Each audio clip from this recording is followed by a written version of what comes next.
రామన్న అనే యువకుడికి అష్టైశ్వర్యాలు ఉన్నాయి గాని ఆరోగ్యం లేదు. తన ఆరోగ్యం చక్కబడడానికి ఎన్నో మందులు సేవించాడుగాని లాభం కలగలేదు. అందుచేత అతను ఎప్పుడూ దిగులుగా ఉండేవాడు. రామన్న మిత్రుడు సాధక అనేవాడు ఏదో పనిమీద వచ్చి రామన్న ఇంట బస చేశాడు. అతను తన మిత్రుడి అనారోగ్యం గురించి విచారించాడు.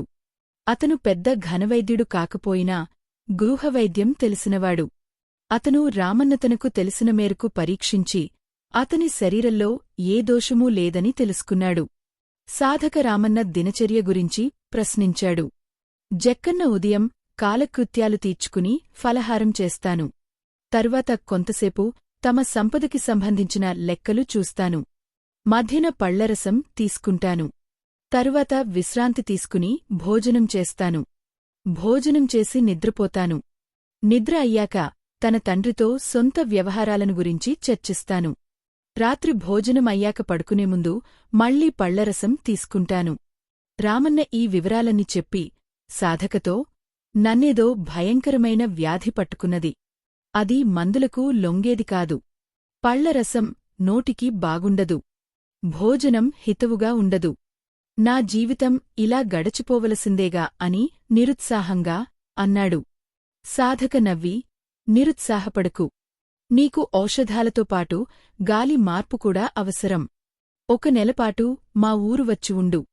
నీ ఆరోగ్యం బాగుపడుతుందని నా నమ్మకం అన్నాడు. ఆ రామన్న తండ్రి అనుమతితో సాధక ఊరు వెళ్లాడు. గ్రామంలోని వారంతా కళాప్రియులు. అందుచేత అక్కడ నిత్యమూ వినోద కార్యక్రమాలు జరుగుతూ ఉండేవి. రామన్నకి ఆ కార్యక్రమాలు అమితమైన ఆనందం కలిగించాయి. అందుచేత అతను రోజూ సాయంకాలం కోసం ఆత్రంగా ఎదురుచూసేవాడు. అతనిలో కొత్త ఉత్సాహం చూసి సాధక, మా ఊరిగాలి నీకు పడినట్టున్నది. నీలో ముందులేని ఉత్సాహం కనబడుతున్నది. నిన్న రాత్రి నాకు ఒక గోసాయి కనిపించాడు. అతనికి నీ జబ్బు గురించి చెబితే అడవిలో గూడెం సమీపంలో ఒక మూలిక ఉన్నదని, దాన్ని వాడేవాడే స్వయంగా తినాలని, ఆ మూలికతో నీ వ్యాధి నయమవుతుందని అన్నాడు. నీకు అభ్యంతరం లేకపోతే ఇప్పుడే బయలుదేరి వెళ్ళివద్దాం అన్నాడు. సాయంత్రానికల్లా తిరిగి రాగలమా అని రామన్న అడిగాడు. ఎందుకు రాలేం? ప్రయాణం కొద్ది గంటలే పడుతుంది అన్నాడు సాధక. మిత్రులిద్దరూ అడవిలో కాలిబాట వెంట నడుస్తూ వెళ్లారు. సాధక చకచకా నడిచేస్తున్నాడుగాని రామన్న నడవలేక మధ్య మధ్య ఆగిపోతున్నాడు. నా వయసు వాడివేగదా, నాతోబాటు నడవలేకపోవడమేమిటి? అన్నాడు సాధక. ఆరోగ్యం సరిగా ఉంటే నేను నడుస్తాను అన్నాడు. రామన్న, నీ ఆరోగ్యం గురించే కదా పోతున్నాం. త్వరగా పోకపోతే తిరిగి త్వరగా రాలేం అన్నాడు. ఆ మాట వినేసరికి రామన్న పట్టుదలగా సాధక వెంట నడిచాడు. ఇద్దరూ చాలా దూరం నడిచివెళ్ళాక సాధక ఒక మొక్కను చూపి, ఇదే మూలిక. నీ చేత్తోనే తీసుకుని తినే అన్నాడు.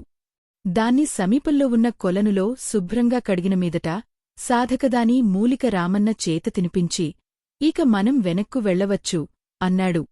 తాము వచ్చిన దూరమంతా తలచుకునేసరికి రామన్న గుండెల్లో రాయి పడినట్టయింది. పైగా అతనికి ఆకలిగా ఉన్నది. మిత్రమా, నాకు ఆకలి మండిపోతున్నది. అడుగు తీసి అడుగు వెయ్యలేను. తినడానికేమైనా కావాలి అన్నాడు రామన్న నీరసంగా. అప్పుడే ఔషధం పనిచేస్తున్నదన్నమాట. ఈ సంగతి తెలిస్తే వెంట తినడానికేమైనా తెచ్చేవాణ్ణి. ఇప్పటికైనా మించిపోయిందేమీ లేదు. దగ్గరలోనే గూడెం ఉన్నది. అక్కడ తినడానికి ఏదైనా దొరక్కపోదు అన్నాడు సాధక. గూడెం అంత దగ్గరలో ఏమీ లేదు. అయినా లేక రామన్న అక్కడిదాకా నడిచాడు.